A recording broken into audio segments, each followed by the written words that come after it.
madadon ti ka dito sa himaya. Kaya nga kung gugma ka nimo di malaya. Ang maangkon ka akong gipaninguha. Ikaw mao ang katawan ning akong luha. Adlong tanan ako kanimo naghulat. Ang gugma ko kanimo naglatay sa akong ugat. Unta nga hatagan nimo higayon. Nga imo nang tubago nang akong giingon.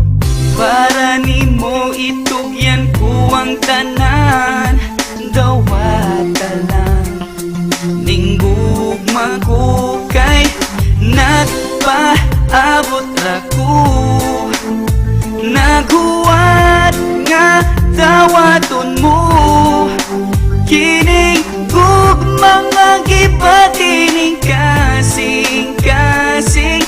Unta dawaton mo kay nagpaabot ra ko.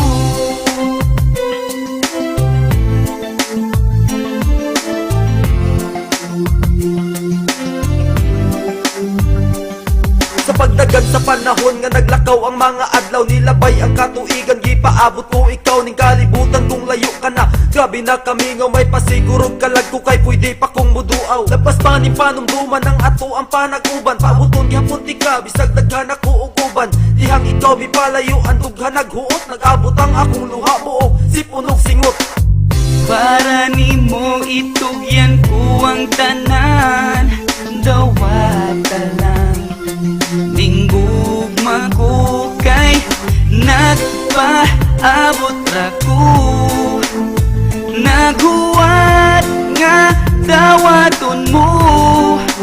Kining gugma nga gipatining kasing-kasing. Unta dawaton mo kay nagpaabot ra ko.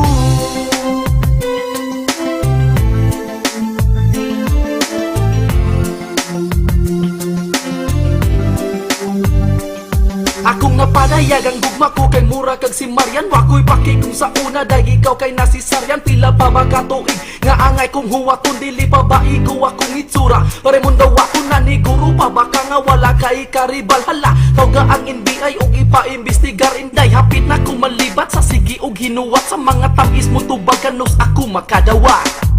Para nimo itugyan ko ang tanan. Dawata lang ning gugma ko kay nagpaabot